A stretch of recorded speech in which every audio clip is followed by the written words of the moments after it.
Hey everybody, and welcome to the live stream. My name is Nadia. I'm a UK Global Talent Visa recipient and coach, which basically means that I got endorsed for this visa last year as a software engineer. And since then, I've been helping talented IT professionals get endorsed for the visa as well. So if you're generally interested in the topic of moving to the UK, of getting this visa and all things immigration and generally tech, then I do suggest you subscribe to the channel if you're watching this on YouTube. And I do suggest that you stay in touch with my content because there will be a lot more interesting stuff coming from me soon. So today's live stream, I'm joined by my guest, Maxim. Let me bring him on just a second. Hey, welcome. Hi, Nadia. Hi, everyone. Glad to be here. Yeah, thank you so much. We did have some technical issues starting today, so I'm glad that we're finally live and everything is going well. When you join this live, let us know in the comments. How do you hear us? What's up, where you're joining us from, and all the usual stuff. But to start with, let's start with some just general introductions. Maybe, Maxim, you can tell us a little bit about yourself, where you're from, what you do for a living, what is your background, and all that stuff. Mm-hmm. Okay. I am originally from Russia, more specifically from Siberia, and I moved to the UK 5 years ago. And my educational background is in robotics. I studied robotics in my university in Siberia. And in final years of my education, I was very interested in computer vision, reinforcement learning, and machine learning was becoming very hot topic in 2014-15. And so I gradually transitioned into machine learning. And last 3 years of my corporate career, I worked as a NLP, like natural language processing, team leader in financial technology startup in London, which was my last corporate experience. And last 2 years, I am developing my own projects, which I maybe will talk about in more detail later, and also work as a machine learning consultant for one very exciting health tech startup that is being built by my former colleague. Wow, that's so cool. So what motivated you to move to the UK 5 years ago? It was my childhood dream to move to London and to move to the UK to live in London, and because maybe when we study English in Russia in school, everything is connected with British culture, and it is very very interesting. And I had a very good teachers and professors of English who really inspired to learn the language. So during all my life, I was dreaming of coming to London and visiting. And I think maybe 10 years ago, the first time I visited just for a day, and I fell in love, and I was determined to someday to come and to live in London. And 5 years ago, my company gave me this opportunity to move from St. Petersburg in Russia to London, which I'm very grateful for this. Yeah, it's so interesting. I think that in the kind of post-Soviet countries, a lot of the education in the English learning process is very much based around the UK, and London being the capital of Great Britain, which is kind of one of the first things that you learn. And we do learn a lot about London, all the sites, the history, and all that stuff. And it's so deeply ingrained in you, right? You're associated so much with you associate English with Britain and vice versa. So that's really interesting. I wonder if this is the same around the world. So maybe if you're watching this from some other place, you can tell us whether you also have this kind of romantic understanding of London.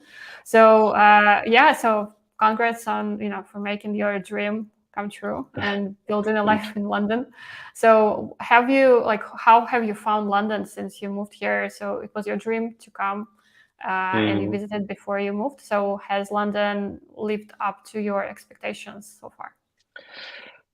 Yes, I had great experience.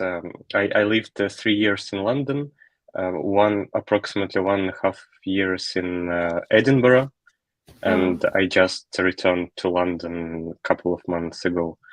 And London, I had a great experience during the first 3 years, because I really liked the culture and visited all landmarks and traveled around England, and lived in a very good area, which back in 2018 was not so expensive to rent a very good Was it flat in in a zone very one? good area. Huh? Was it Yeah, somewhere in zone one? it was zone one, yes, in West End near Victoria Station, Oh, which is that's so nice. was like a I traditional. was lucky to stay there as well in that area in Westminster, and it's just Mhm. it's the best place to be in London.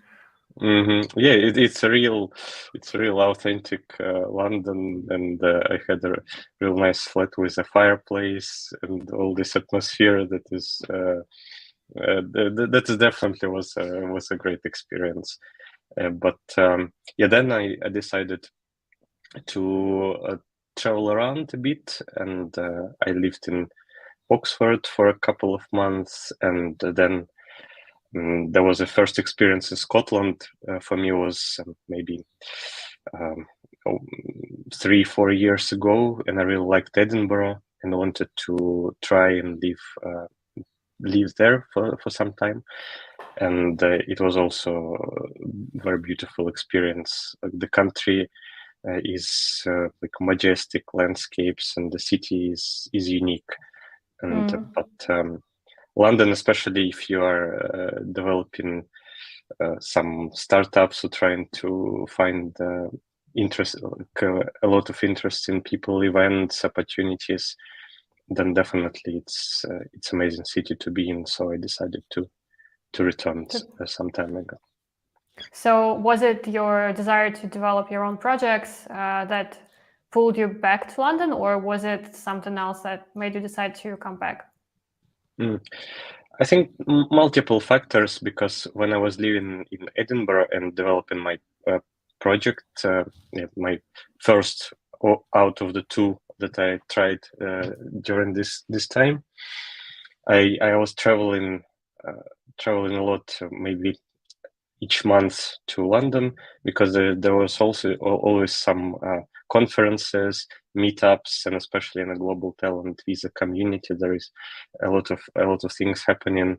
So I was traveling, and then I met my current co-founder of the project that I'm working on, and I had a feeling that I miss London, and especially after lockdown, for some time London was very quiet, and the majority of the events were held online, so it wasn't really a lot of reasons to be on site.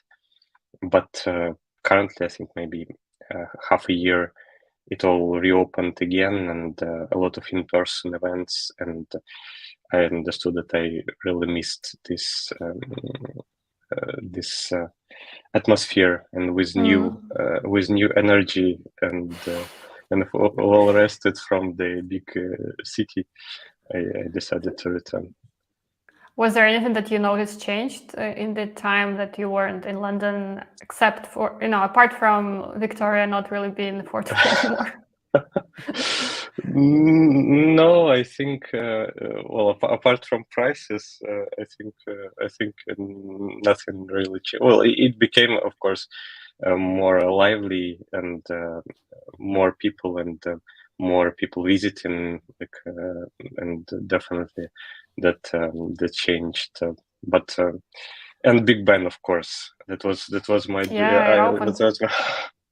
that during this first 3 years it was all closed, and I was dreaming if I will see it again reopened, and definitely this one of the highlights of London for me.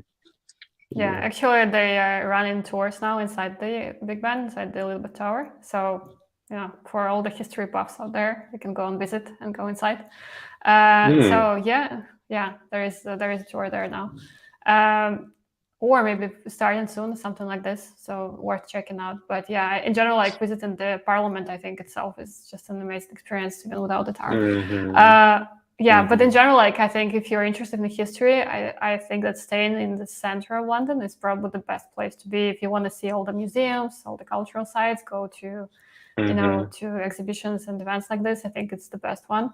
So if somebody is listening to this who is, I know actually a lot of people are moving to London now, a lot of my clients and just people watching this channel, and like top question is housing usually. So if you had to advise somebody where they should be based if they work in tech, if they want to build a startup maybe, or just want to network, any tips as to areas where you would recommend people rent, just given that you've just been through the process of finding a place? So currently I'm living in East London, in an area called Shoreditch, and which is very developing. It's very different from Western London, which is very traditional and I wouldn't say quiet, but very sort of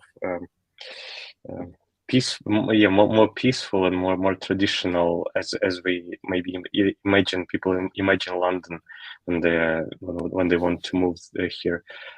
Eastern London is more, I would say, modernized and less little like a typical Britain or England as we imagine it. And nearby here there is a City of London, which is financial and business center of London, and a lot of companies are renting offices in city, and a lot of meetups and professional events are happening in the City of London. And Eastern London has very unique atmosphere as well, like a lot of cafes and all this very special vibe, which is very like vintage shops and a lot of places to work remotely, and some very cool places like Barbican Center, which offer large open spaces and libraries where you can go and sit completely for free and work remotely, because I know that a lot of people struggling with sitting at home. I didn't know that you can go to Barbican. There is a library there, right? Yeah, there is a library and there is a large open space with tables and the fast Wi-Fi and a large cafe where you can buy coffee and also sit there and work. And you don't need a library card or anything like that? No, you don't need to sign up. And I'm trying to now also explore more places to work from. And in Eastern London there are a lot of places. So yeah, this area, zone 1, the area of the Tower Bridge, maybe a little bit to the north, like Hackney, Shoreditch, Brick Lane. I know that a lot of people, some of my friends, also moved from Western London to those areas, and they like it. So Eastern London definitely worth checking. And my favorite area is, I think it's in terms of atmosphere, is Greenwich, which is even farther east, to where the river and the Docklands, all the area called Docklands, which is historically it is like a wharf and shipyards and all this. Also, the river is beautiful, and the house, like a lot of modern housing there, and which is also very nice and beautiful. But the commute might be an issue if you need to commute central London. Yeah, it's like I think we think about it very similar way. I was recently just talking to somebody about rent in London and like the places and the neighborhoods. I think that, like to me personally, I think Westminster is the best area in London. But also, I think for practical purposes, if you want to network and work in tech, as probably most people on this channel are interested in, then I think East London is more practical. And in terms of where people are, like I know quite a lot of people in London, and I almost don't know anybody who lives in Western London or like Kensington, those areas. I think very rarely I meet somebody who lives there. So I think generally, if you're moving, I would also advise you to consider East London. And there, I think you can find some areas that are more affordable, but still close to tech cities of Shoreditch. So yeah, and probably yeah, we can. I think we can talk a lot about the areas of London. And also, like I'm traveling now, and this talk makes me really miss London in a weird way. So maybe we can take a step back and turn to the story. You know, where you were brought to London by your company. You probably had the sponsorship visa, right? The tier 2 visa. Yes, I had. Right? Yes, I had tier 2. Yeah. Yes, so what made you decide to switch to the global talent visa? How did you learn about the visa? You know, what motivated you to explore it? So the main motivation was, of course, that I wanted always to create something of my own, like my startup. And since university years, with my best friend, were always trying to do something innovative and developing a lot of hobby projects, which were not successful as a businesses, but they also brought some substance to my global talent application portfolio. So this was the main motivation to search for some other opportunity to stay in the UK. And of course, when I was working in a company full time, it wasn't feasible for me to. And maybe I am the specific kind of person that there are people who, but like they're working full time in the company and also developing their side projects or businesses in parallel. But I think maybe I just don't have such a capacity, or maybe I just decided to okay, now it's time to take a risk and just commit and go all in to try something, and maybe it will lead to somewhere. So that was the main motivation that forced me to search for some other route. And I was considering several options, and the global talent was not one of them because I didn't consider myself talented enough to apply, because if you look at the application and the criteria, you might have an impression that you need to be some kind of a genius, or at least found 5 successful businesses in tech to be eligible for this visa. So I was considering startup visa and like as a first option. But the complication with startup visa is that you need, in order to get it, you need to be endorsed by some endorsing body in the UK, which is it can be some startup accelerator. I think majority of these endorsing bodies are startup accelerators. So how this process works is that you supply your idea with a business plan to some endorsing body, and you need to wait for their consideration, decision, and if they endorse you, then you can get this startup visa. And I think it is valid maybe for 2 or 3 years, but you are supposed to work only on this startup that you submitted. So every half a year you need to submit a report about your progress, and if you want to switch to some other project or to work in some company. I'm not sure how it works. And startup visa also doesn't count into the period that is needed for ILR. So it was optional, and I applied to some accelerators, but I wasn't successful, and I was kind of desperate in terms of which other options do I have. And then I remember this day that I again walked into the website of TechNation, and there was an announcement about the webinar about the global talent visa, and I was saying, okay, maybe I will participate.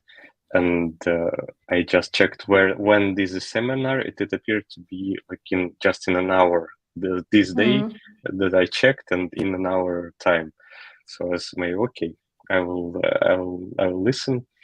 And I remember this during this webinar was very inspiring story of one of the entrepreneurs.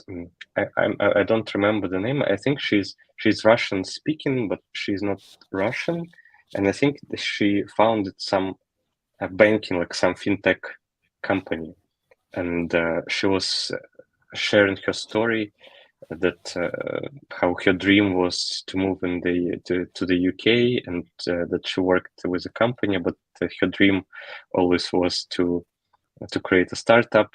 And she decided to apply. She didn't consider herself eligible for the global talent visa, but she took risk and applied, and then she was successful, and then her startup raised the funding, and it's now a successful company.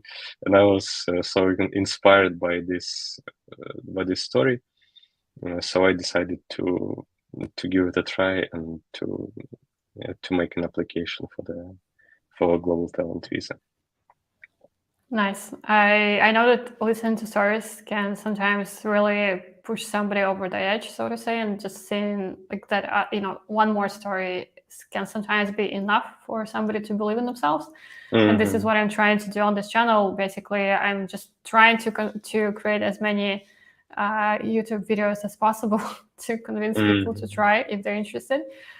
Because again, it's very important to see that people who are similar to you in some respect, either background or professional background, or your cultural background, or the country where you're from, or something else, then like if you see somebody similar to you who has done something, then it inspires you to try.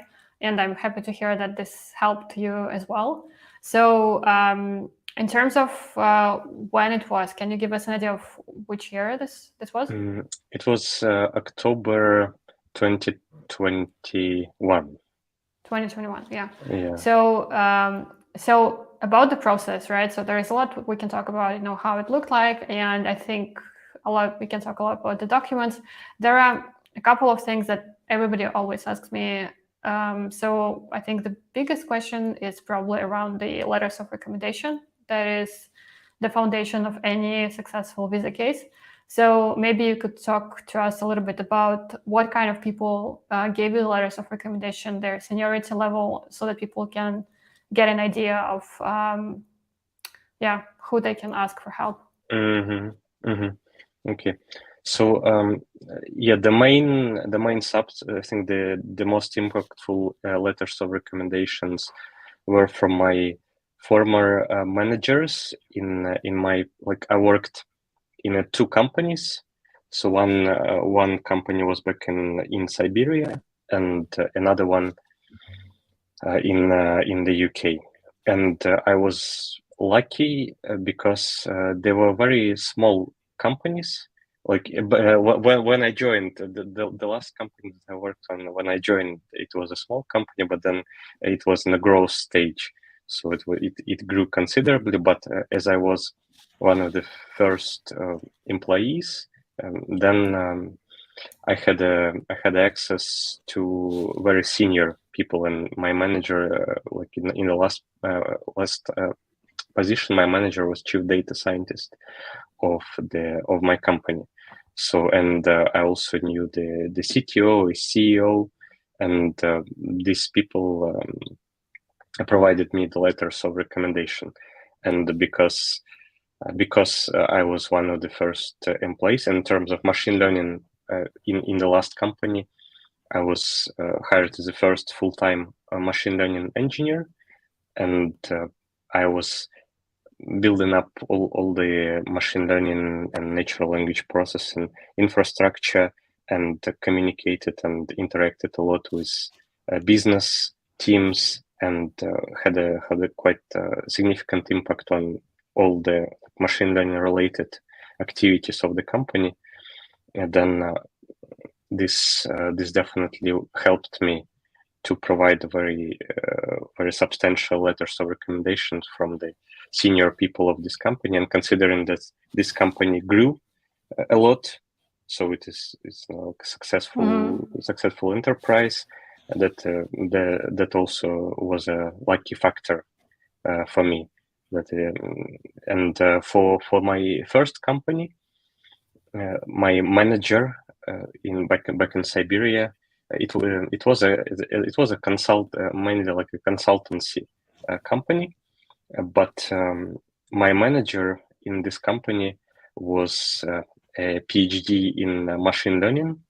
So maybe also a little bit further, like how I structured my consultancy experience to make it relevant for the global talent visa.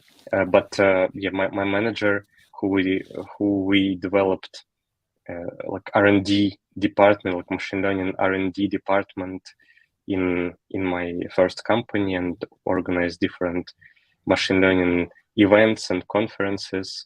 And his educational and like academic and professional background was also very substantial. And he had the title of head of R&D in the company. So his letter of recommendation was also very helpful.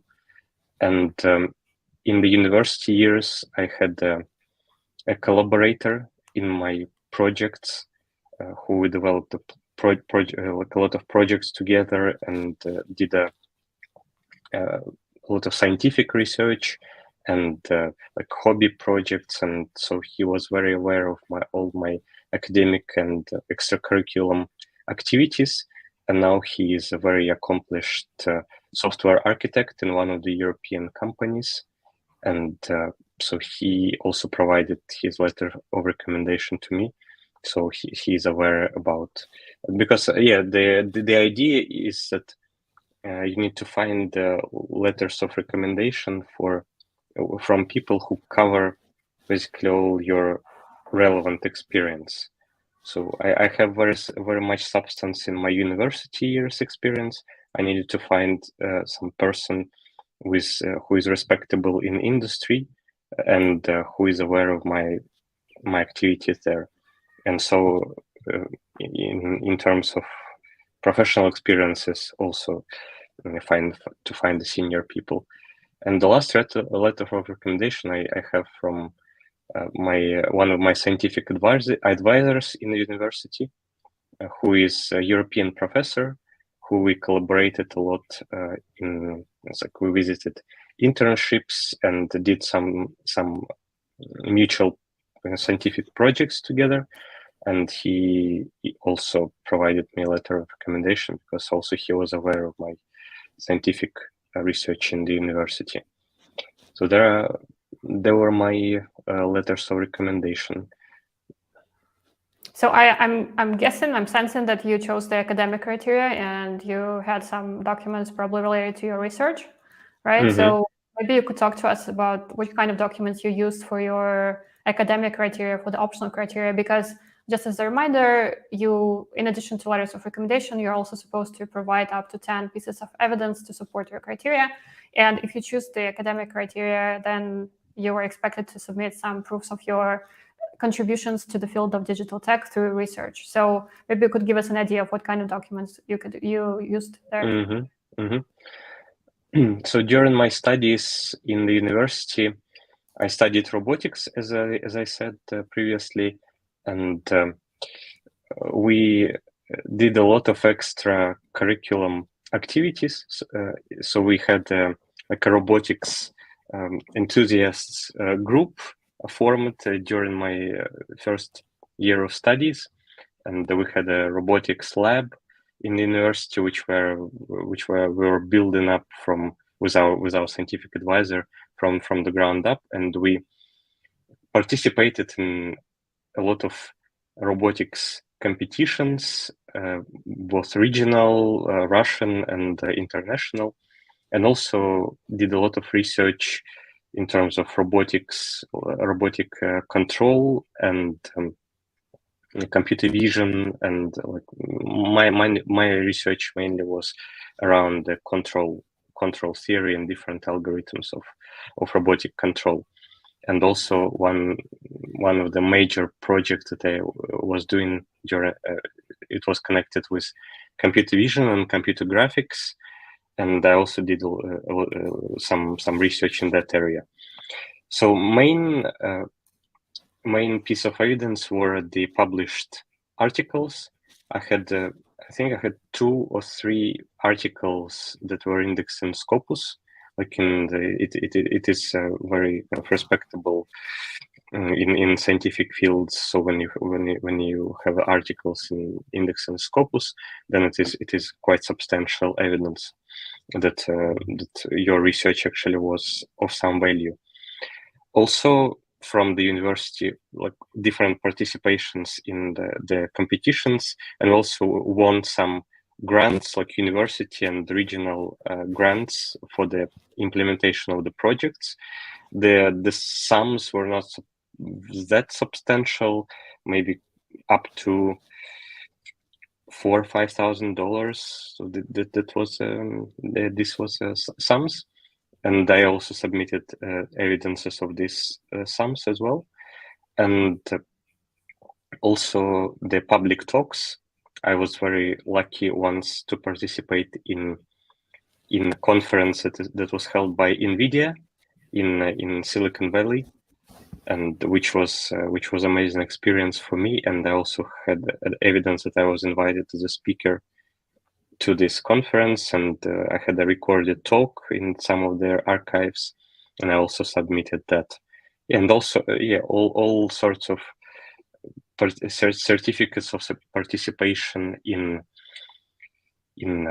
competitions, in conferences, and a list of published papers, which were, I think for me, it was around 15 papers that are only 2 or 3. I think 2 of them are indexed in Scopus, but majority are like in some international Russian conferences. And also the educational activity is important, and if we transition to the question of knowledge sharing, and during the university years, I held lectures on computer vision, computer graphics, parallel computing, machine learning for not very large audiences, but maybe up to 20 people, like for the people of several grades below me. And when I finished my studies and started my professional career, some of my former group mates who started their professorship career, they invited me to hold these lectures.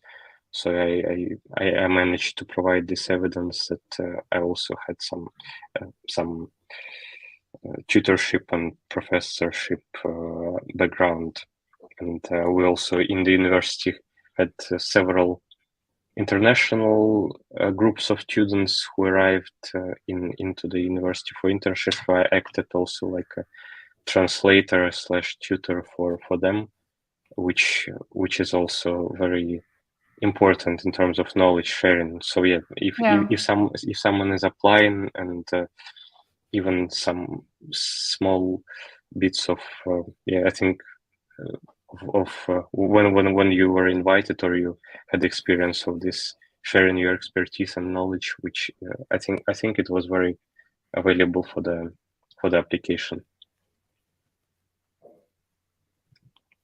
Yeah, for sure. I think that if you're choosing the second criteria, especially for the things that you do outside of your day-to-day occupation, the second criteria is all about teaching, knowledge sharing, mentoring, promoting the community, and basically doing things for free to just advance the field of tech, promote it, help people, break into tech or become better or something like this.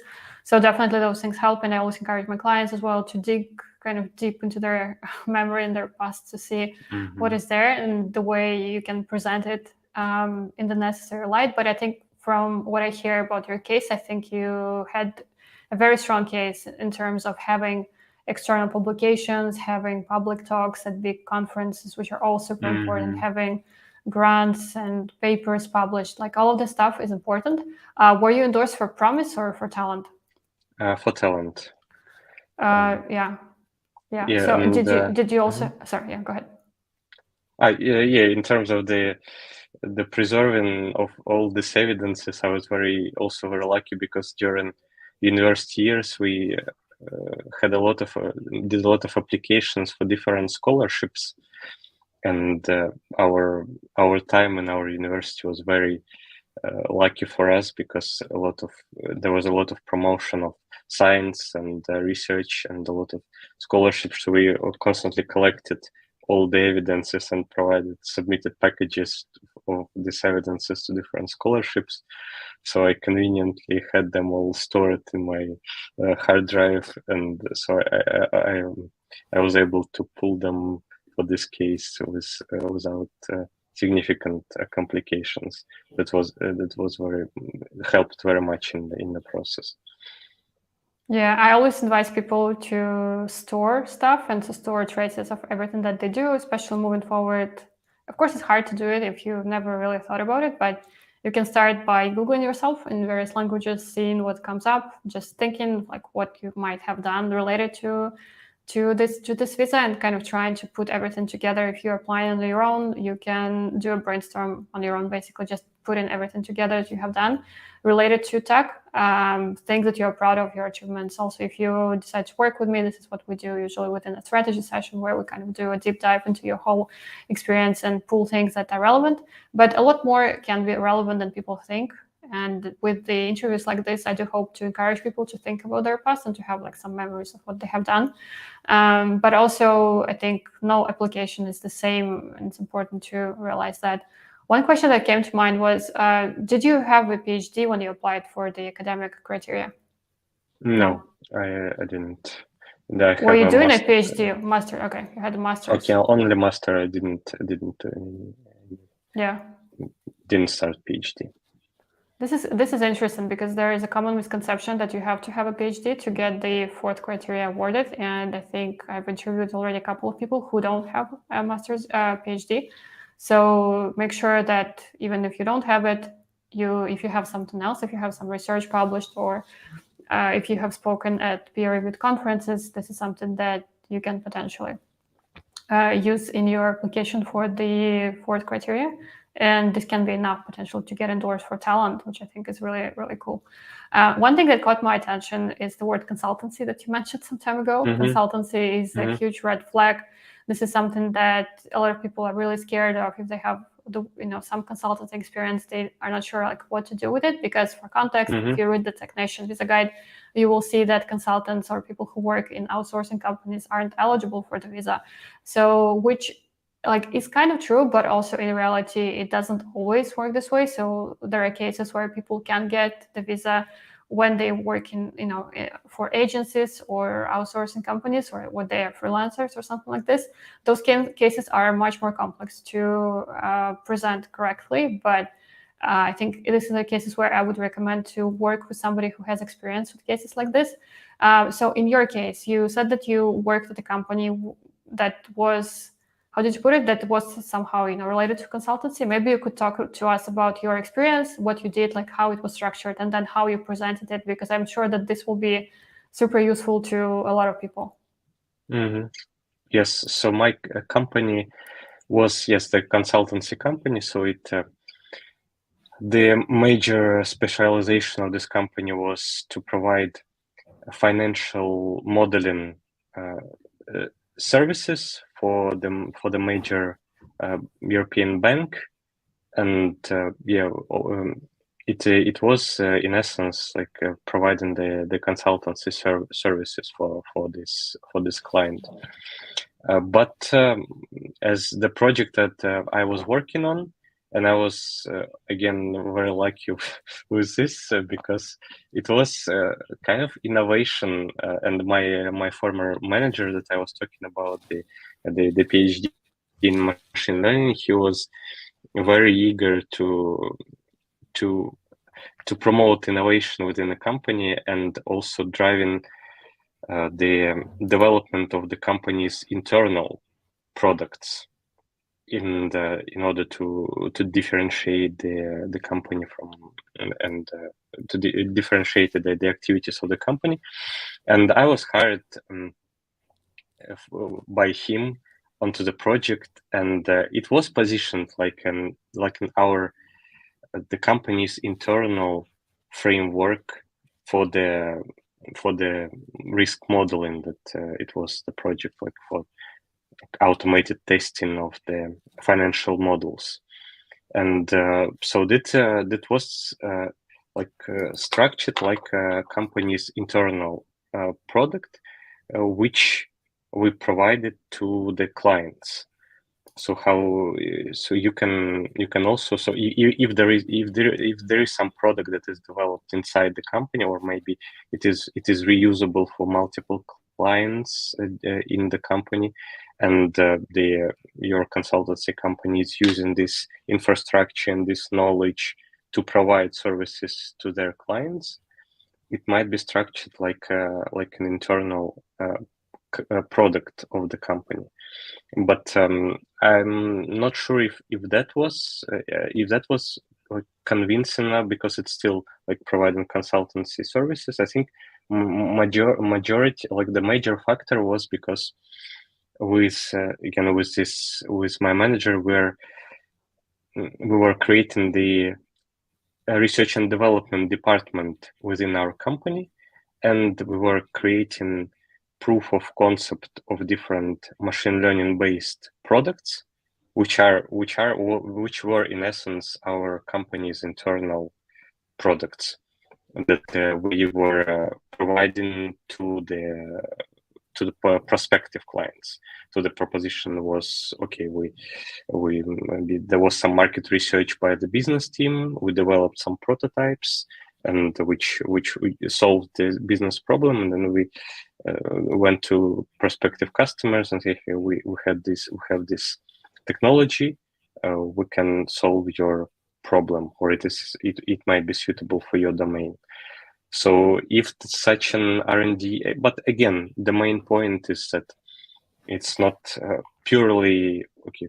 Some client comes to the company, say, I need this, and the company builds all these things custom, which completely 100% custom for this client. But if there is some internal product or something that might be positioned as internal product of the company that you influence, this kind of consultancy, I think it might be structured as a product company. And so that was my positioning. But I think the majority was the major factor was this novel POC, like proof of concept of ML based products which were developing that were definitely could be positioned as a product. But also like some days ago I communicated with some of my people who also obtained global talent visa working in consultancy, and I think the experience was that if the clients like you provided very good services in sense of product development, like you understood the business problem and you influenced this development and shaping of this project greatly, I think that might be so. You're not just like a member of the team which has specific set of tasks or a specific role and part of work that you need to do for the customer. But if you're really a driver behind the project and your main point of contact, which was for me also during this consultancy product for some period of time, I acted as a team leader and communicating to the client and shaping this functionality and ongoing projects for the client.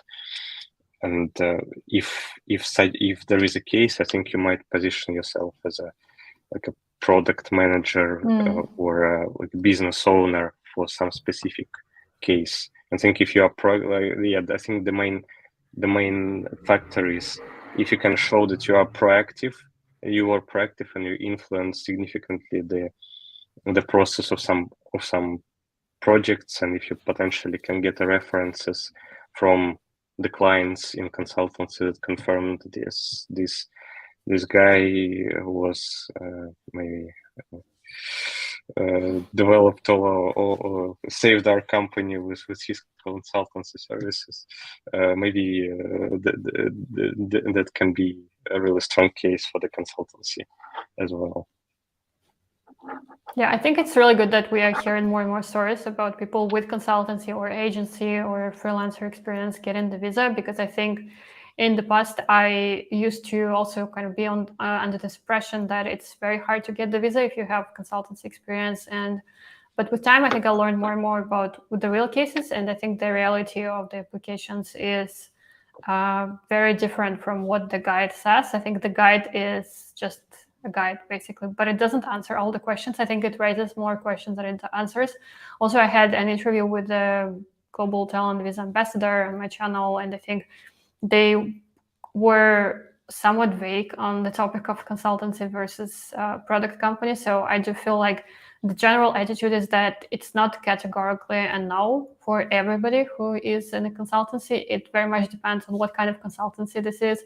If, even the guide mentions, if this is a consultancy that is focused on innovation in the industry or something like this, then it can work. But also depends on what kind of work you are doing. So if you can show that you had an impact, exactly like you said, that you had an impact, that you innovated, that you were working on a product really. And sometimes it's possible to work on an internal product, for instance, and then it can qualify as well. But in any case, I think if you're applying for talent, especially, I would try to, if possible, I would try to add some achievements from like proper product companies that are unquestionable, that, at least you have something that is solid, that is product-led, there is no question about it. So I was curious about your experience. Did you use any of your startup project that you started, whether you use them in your application at all, and how did you present them? Yes, I used my startup, but back in the day it wasn't really not much substance on this project. So we were developing like the early prototypes, and it was mainly the concept that I stated in my CV and personal statement and the cover letter, and so my intention, because I left my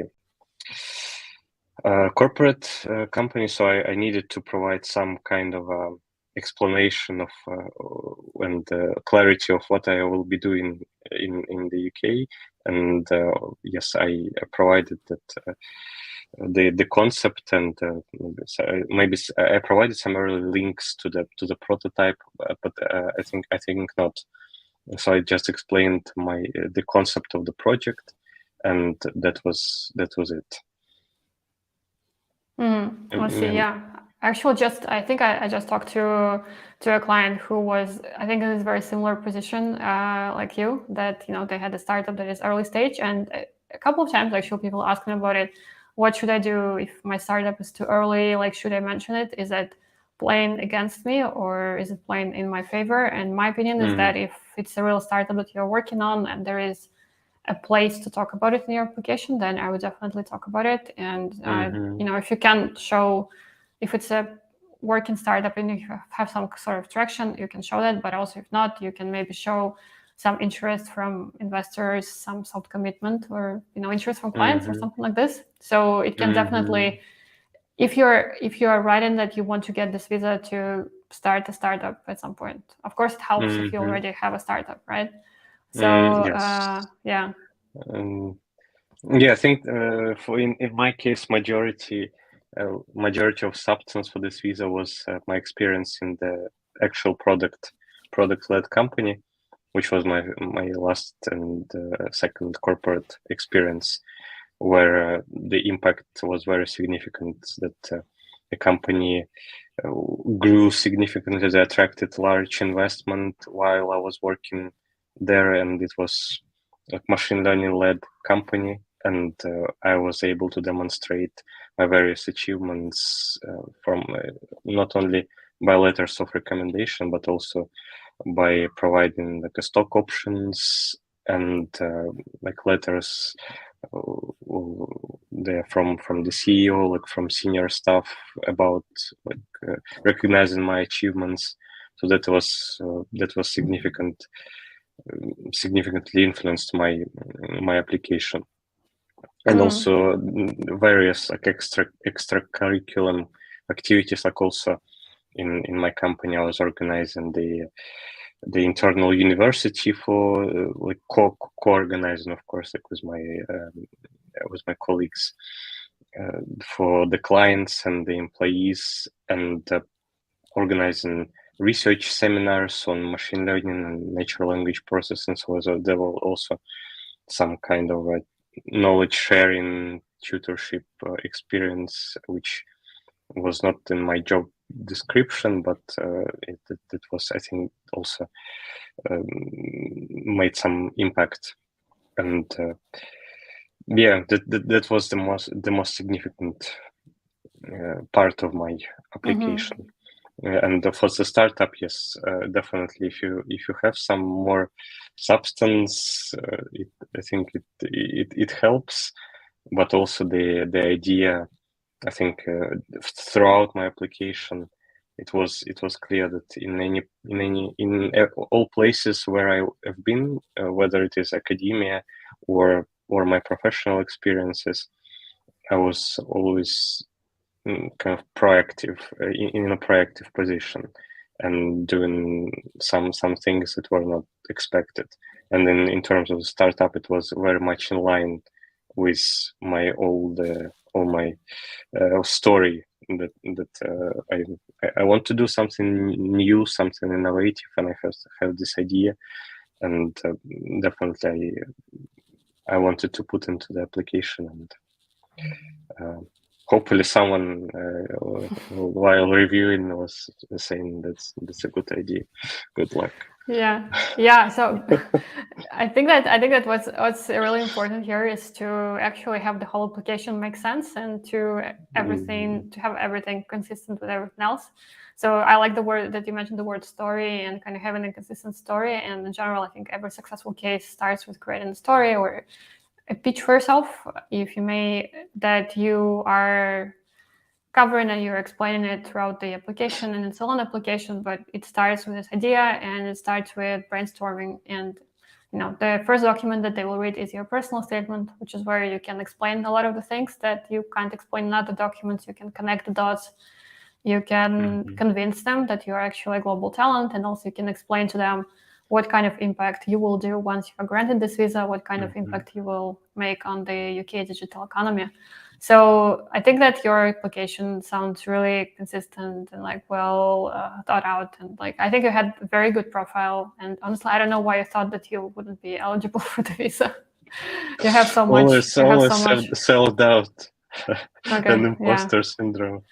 I think that I talked to people with a lot of achievements, and pretty much everybody had that in the beginning of their application. They didn't believe in themselves, and they didn't think that it was enough. I think that the only way to really see whether it's enough or not is to try and apply, which is again the consistent message that I have on this channel, that you have to apply to really learn whether your application is enough.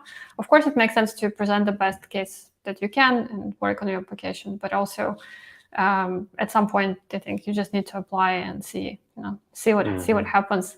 So we had some messages in the chat. We had hi from robotics enthusiast group. So I guess somebody. It is my group mate, which were studying together in the university, which is also as a part of this robotics initiative. So very nice to see.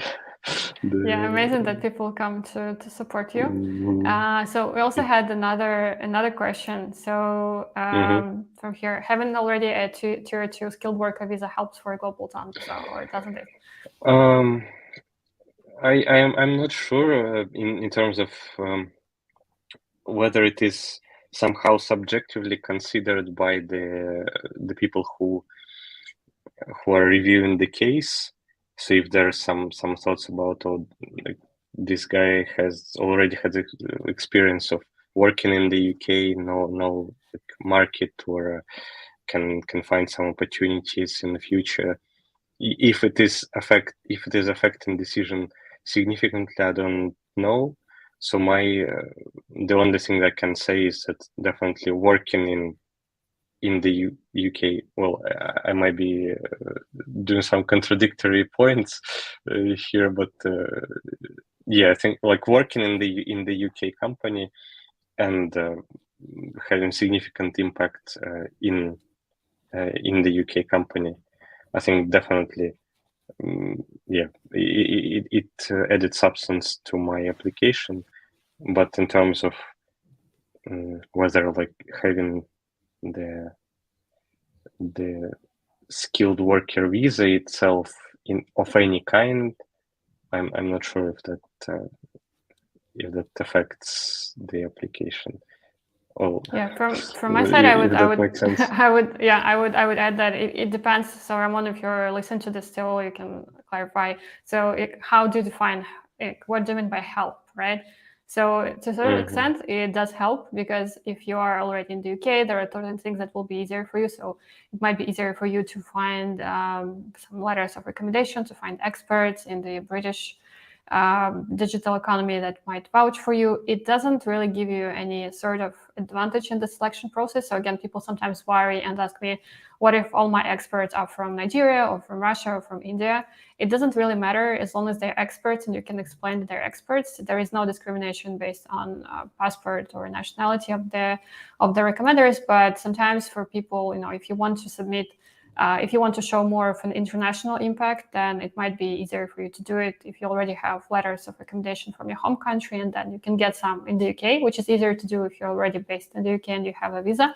But in terms of the process itself, it doesn't really give you any bonus points if you have a visa right now. Like, it doesn't matter, they don't care about it. It's, if you're changing jobs, for instance, then in the UK and you're going from one sponsor to another, then for the next sponsor, it might be important that you're already in the UK. It's easier for them and cheaper to switch your visas. But in terms of technician, they don't care. They're just going through application objectively and judging it.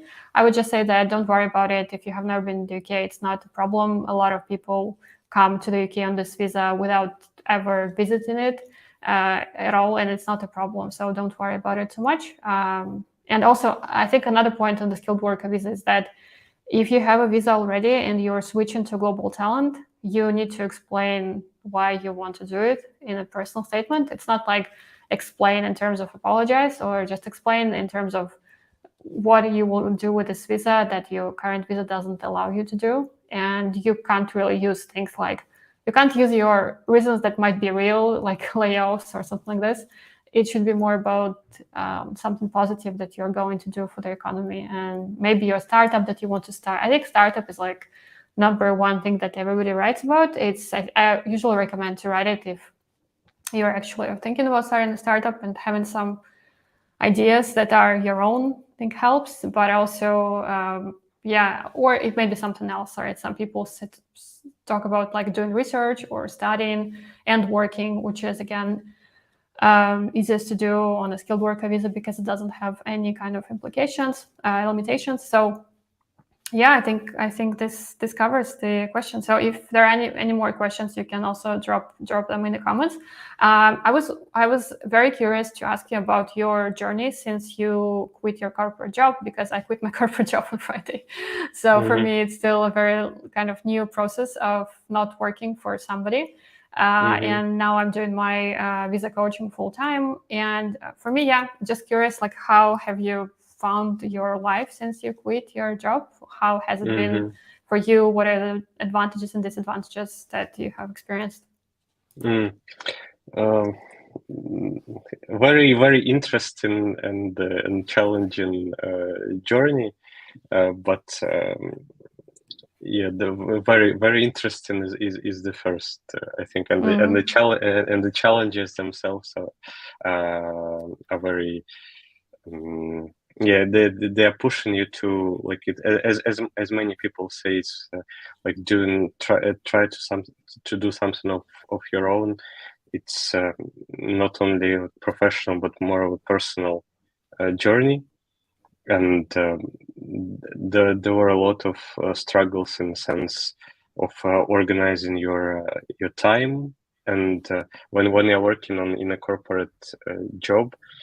And I was considering myself a very autonomous person, because I'd never needed like micromanagement or even like this very, very significant level of supervision. I was always like trying to like organize everything myself.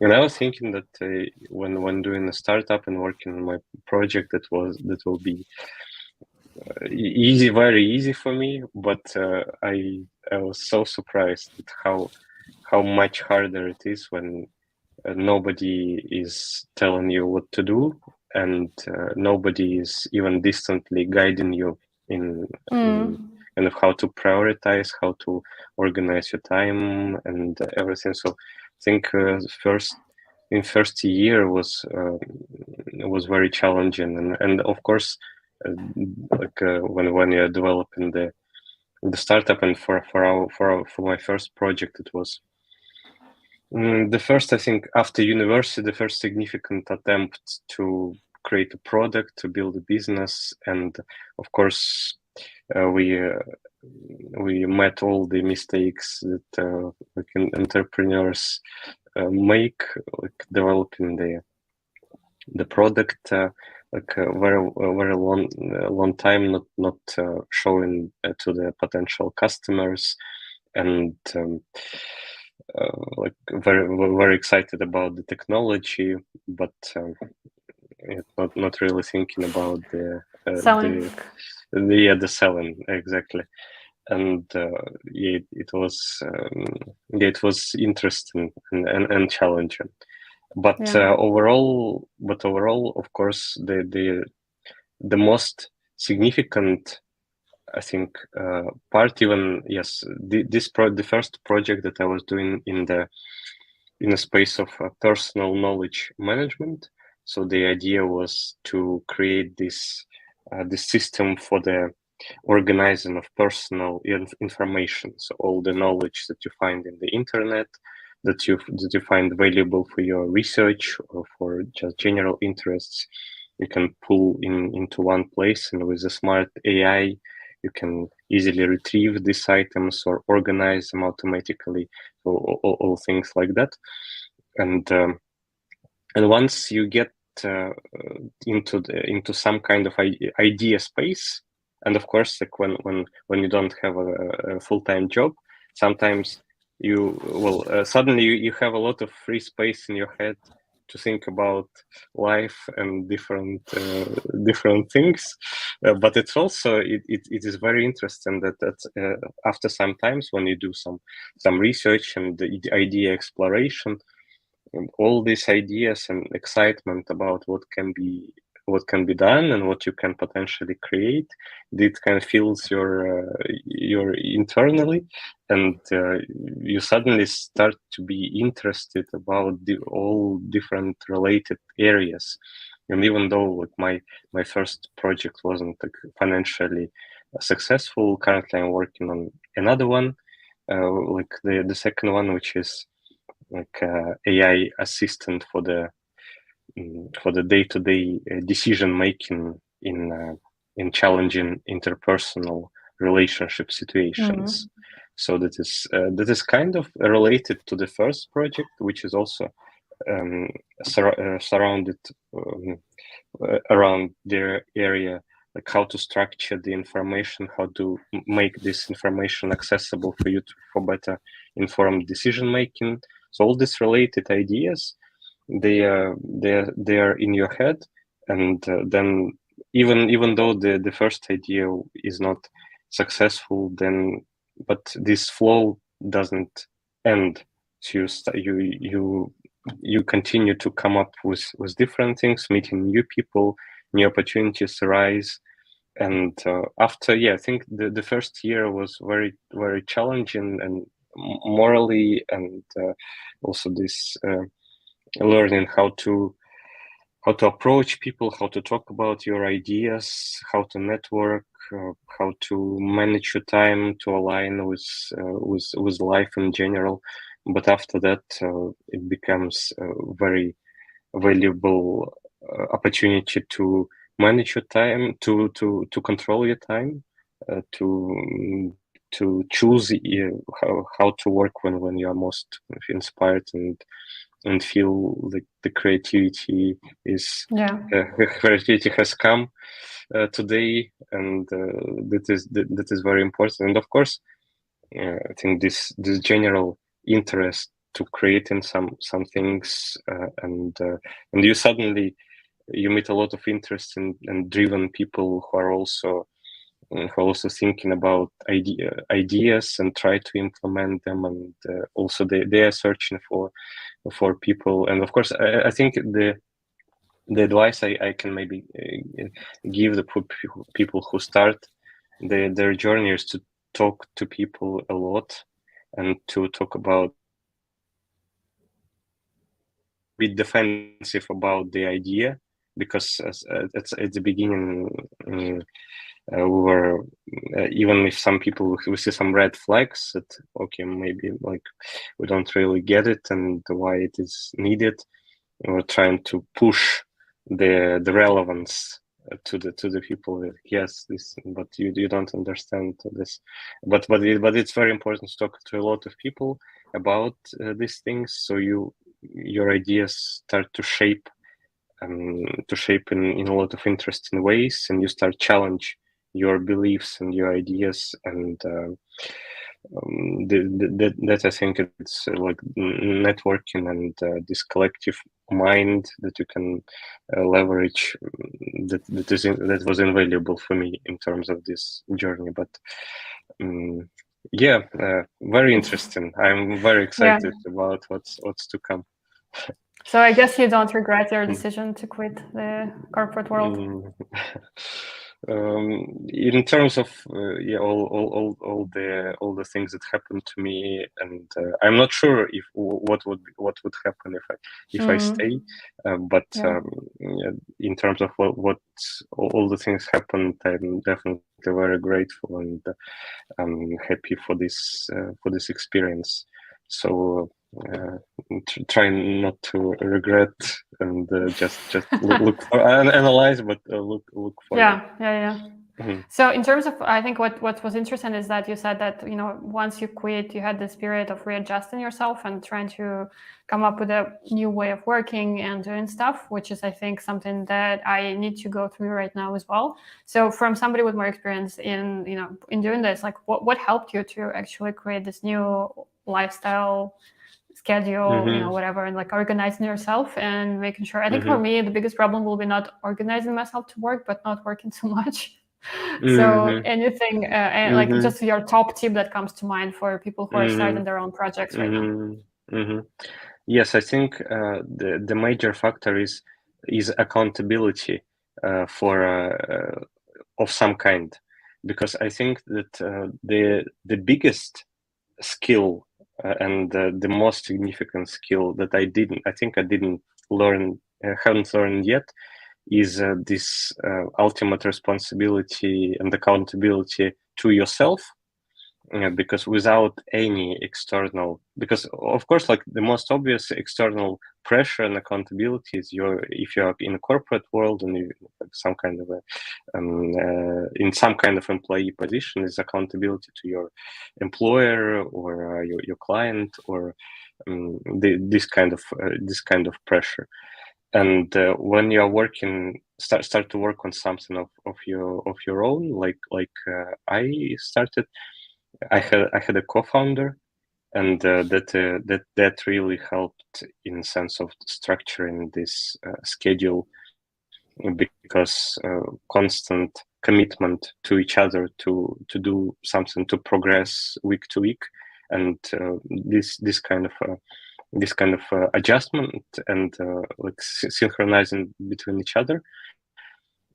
Even though, of course, it is much less pressure in that than employer, but it's still some kind of accountability, and that is why I think a lot of this lean startup or these methodologies advise to launch products quickly and to find their audience and paying customers quickly, because, and of course, one reason is because you are able to validate ideas and iterate on the product quickly, but also I think the major factor is this accountability, because if you talk to people, if you provide people your product, and if people start using it and even so paying for it, then you suddenly had this accountability that kind of pushes you to move forward, not to give up and continue going. And I think, and of course, like if you have investors and you already are starting the company and building the team, there's definitely even more significant accountability. But I think the next level is if you don't have any, if you're, for example, working on your own on some of your creative project, and this skill of making something and producing something and finalizing and giving it to people completely on your own, and it is the next level of self-control and self-organization, which has I still I think need to learn. But I think if I was to think about one factor that helped, I would say this accountability. But I think you already don't have this leverage.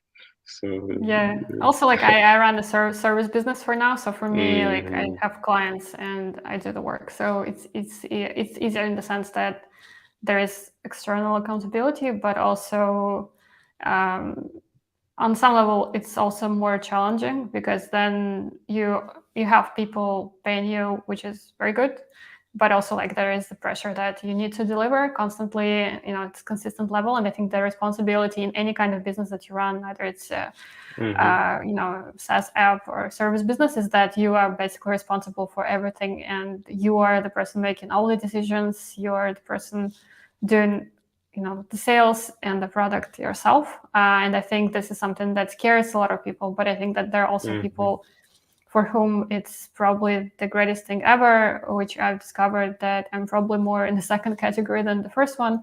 And I think that, I think in terms of which way you should go, I think it's important to be honest with yourself and just try. I think it's important to try both and see what you enjoy, whether you enjoy working for yourself or for somebody. Because I've also heard people who would say that that for me, like running a business is the worst thing that can happen to me, which I also understand where they're coming from. So basically, I guess the bottom line here is that there is no solution that works for everybody, and you have to try yourself and see what you enjoy, like not what your family thinks you should do or your society or whatever, and not just doing something that is fashionable, but trying different things and seeing what works best for you. So I think this is an exciting conversation. But to wrap up, Do you have any other kind of closing thoughts or tips in terms of the global talent visa for people who are still considering it? Maybe they're preparing the documents already, or maybe they're just still not sure whether it's for them or not. Something that maybe you wish somebody told you before you started the process. I think that's. I think just one thing that maybe I hope that my story that like not believing that I can do it and I'm eligible. As someone's story inspired me, I hope that it will help someone else to believe and like have this vision in the head and focus, and the dream will pull events that will help you. So definitely, I encourage to try if you are unsure, because there is a challenge, like how to structure your experience in a way that it is more suitable for the criteria of the tech nation, because sometimes you see for example, one of my activities in one of my companies where I wouldn't say that it was significant, but looking like to the criteria, you can present it in a way that it is more impactful. So definitely there are people like Nadia, like visa coaches, who can look at your experience and notice some things that you might be, and it just was like this side project, but it's actually it can be structured in a very powerful way.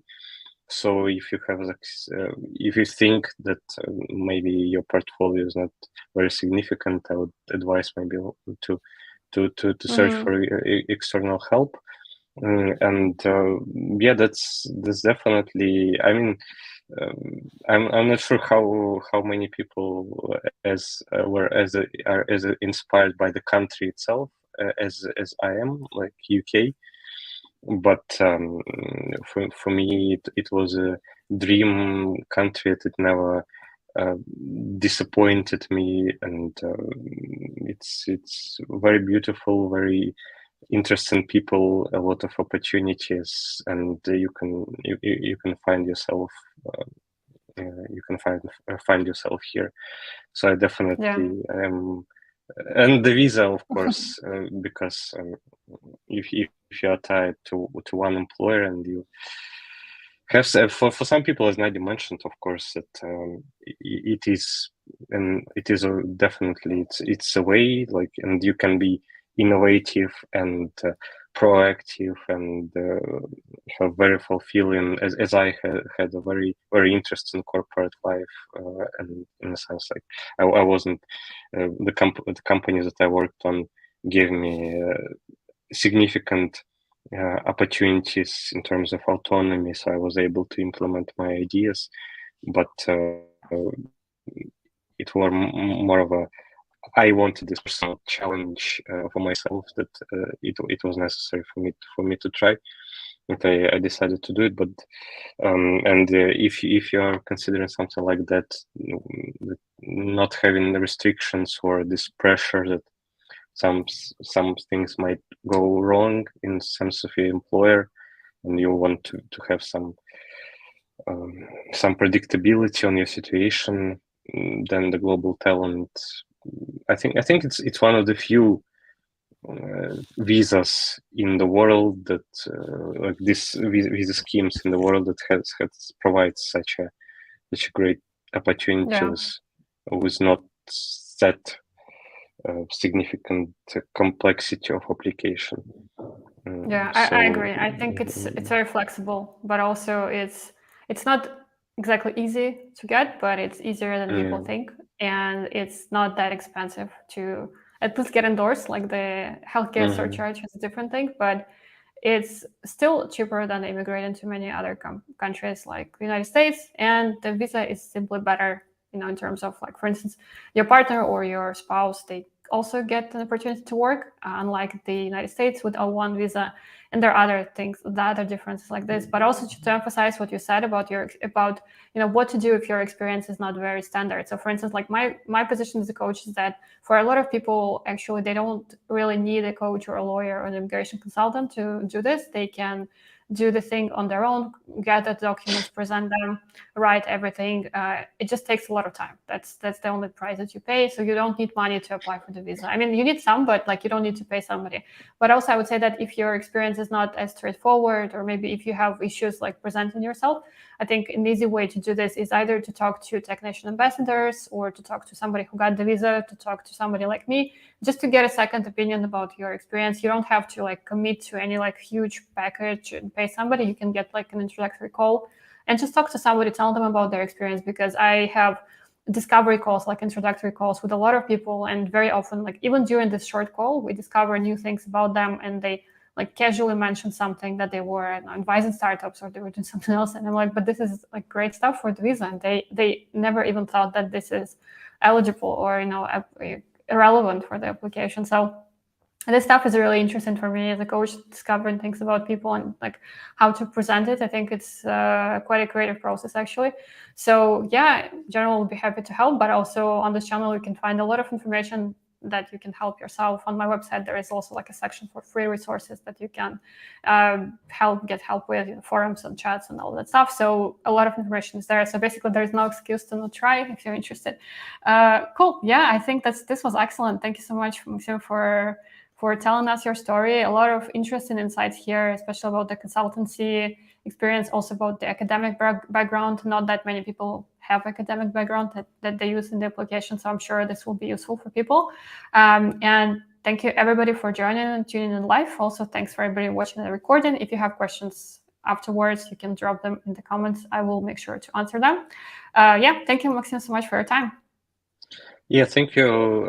Yeah, would be happy to connect with people who are interested in the kind of areas I am working on, like knowledge management, and I'm aspiring to start maybe some kind of events in London, either like online or in person, in sense of like personal knowledge management, because this area is very evolving, and like new technologies and new ideas are very much there.